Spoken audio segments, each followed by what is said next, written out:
What's going on? I got my flatbread pizza, my 2 cheesecakes. I'm ready to go. Let's do a quick video. For this video, I'm kind of responding to a comment that was put. I put a video out, and it was basically about Canelo Alvarez and how he wasn't he wasn't like the main face of boxing anymore. And you couldn't call him that anymore due to the fact that people are actually going other ways instead of fighting him, having hard time securing fights. But not even that, and also just due to the fact that there's so many. When you have so many events that were bigger than yours in 1 year and generated more than yours in 1 year, you can't call yourself, the king of boxing or the face of boxing. Like I said, when Floyd Mayweather was the face of boxing, no one was having big events than him. Didn't matter who it was. Didn't matter who it was. He was the king, period.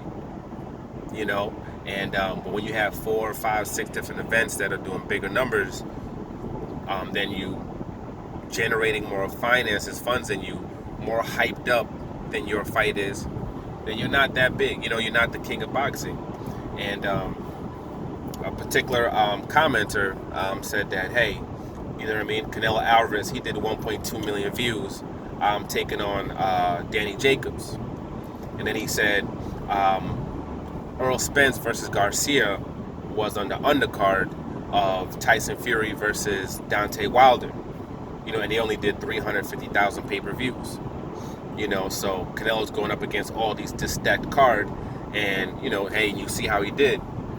So people can forget things. People can not necessarily be informed about things. So this ain't gonna be like no trash anybody video or anything like that. But just break down some of those things and give some people, somebody some knowledge that they might not have had before.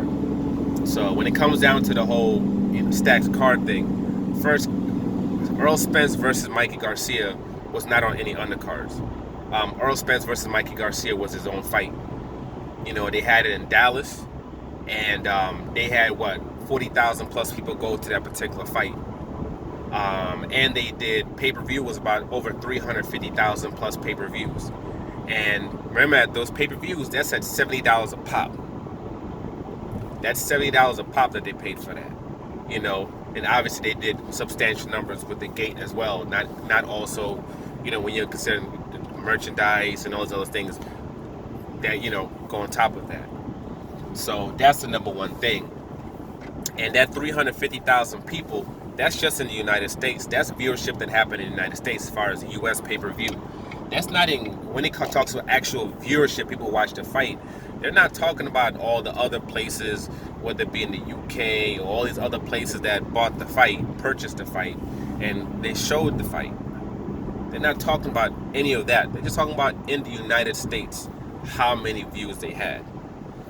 Now, with Canelo Alvarez, that 1.2 million views, that 1.2 million views wasn't for the United States.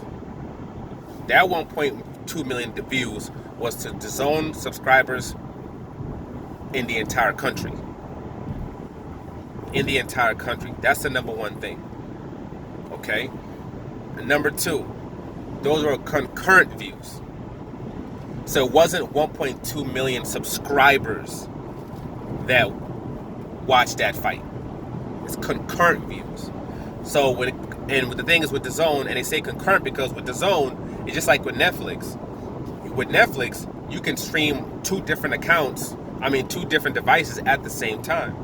I believe DAZN is with DAZN, you can view up to 3 devices at the same time. So I could be in the living room watching this fight. My son could be in his room watching the fight. You know what I'm saying? And my daughter could be in another room watching the fight.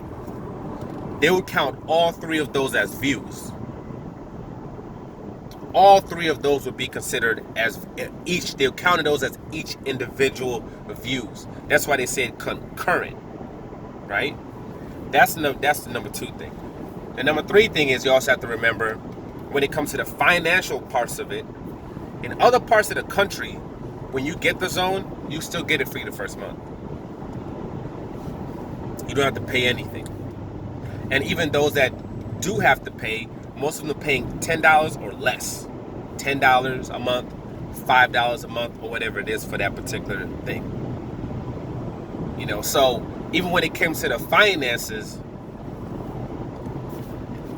that bout didn't generate anything close to what a Mikey Garcia versus Danny Garcia was going to generate. I mean, a Mikey Garcia versus Earl Spence generated. It's not even comparable when it comes to the funds. It took a loss in that fight. Every Canelo fight, they take a loss. Every single fight. And we never actually got the numbers that when it came to actual United States viewership, it wasn't anywhere near that. It wasn't any, I think it was like 600 or lower than that even.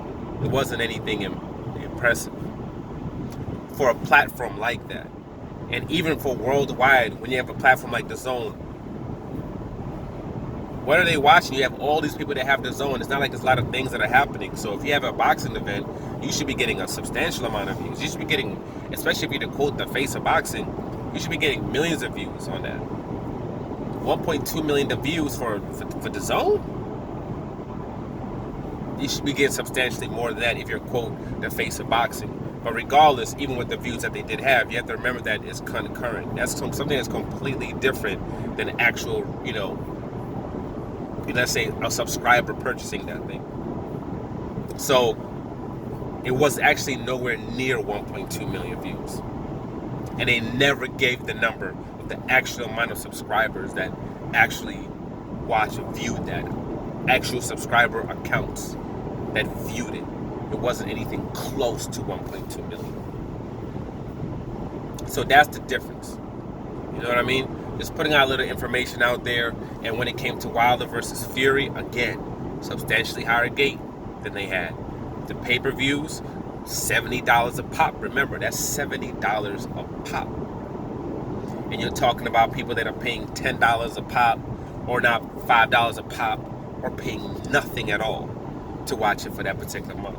And that's also why they're doing what they do as far as they're thinking about starting a pay-per-view, or they're making you pay a substantial amount of money if you're just getting it for a particular month. Because what people are doing is they'll get it to watch a Canelo fight, and then they'll cancel it.